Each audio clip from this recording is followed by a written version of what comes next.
When I was diagnosed in 1986, they didn't think women got HIV or AIDS.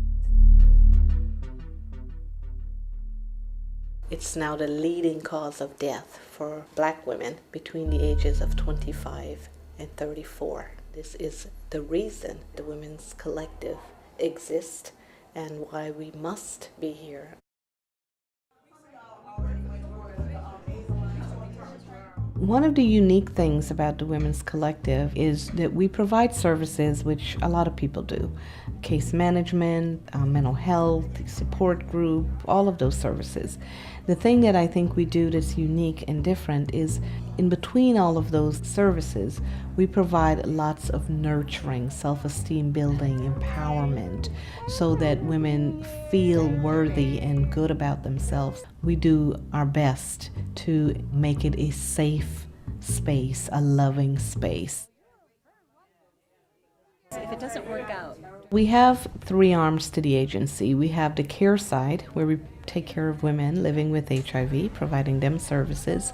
We have the prevention arm to the agency, where we get women tested, give them information, education, the tools to practice safer sex. And then we have an advocacy department in our agency.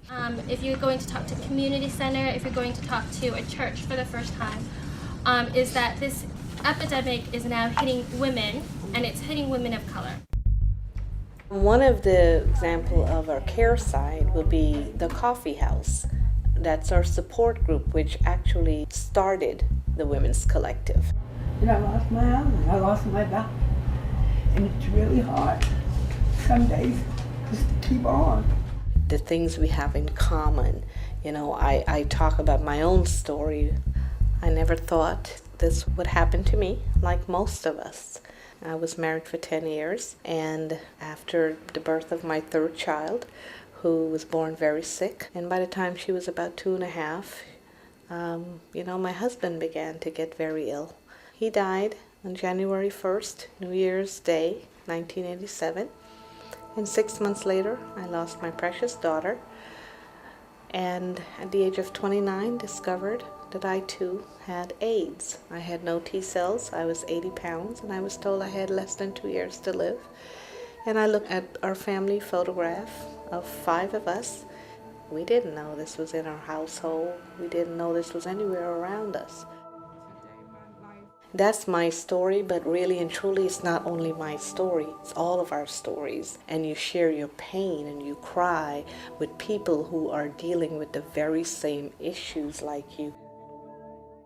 Here at the Women's Collective, when a woman first comes into our offices, she's introduced to our space as well as to the staff. She's provided with a case manager. Her needs and the needs of her families are identified, and together they work on available resources in the community, such as housing, food, emergency financial assistance, and utility assistance. Because we're family-centered, our services extend not only to the woman, the initial client, but also to her self-identified family members. Here at the Collective, we have a resource room. We have computers that are in there that are internet accessible. She can do job searches. She can do research around her disease. We have a community kitchen. Women can come in. They can prepare breakfast and lunch food items. They can also enjoy the resource room in terms of rest. We also have a mobile unit that's out in the street testing women and their families. I care about these people because I'm one of them. How you doing? Hi ladies, how y'all doing?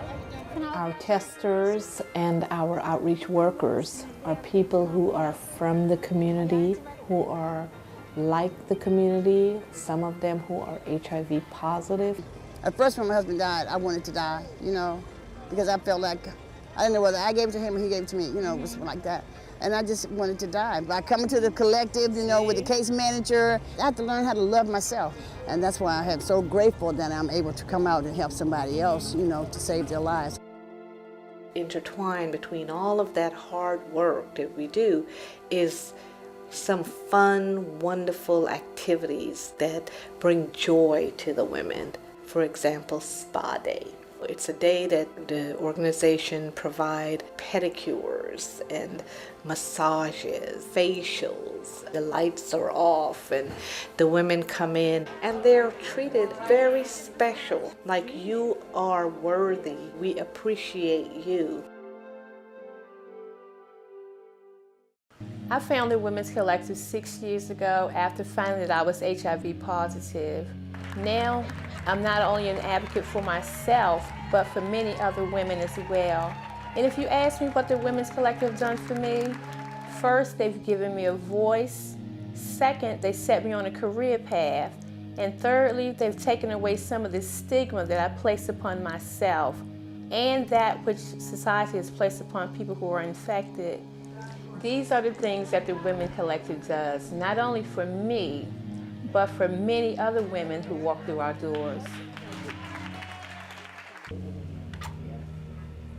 I am honored every day that I walk in and see that there is a safe place. There is a place that women can come to and get what they need. The very things that I didn't have when I was diagnosed.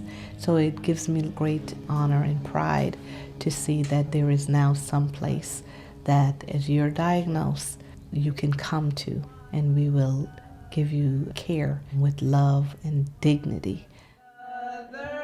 Say that again. Faith in one another and faith in ourselves. Yes. Faith in ourselves.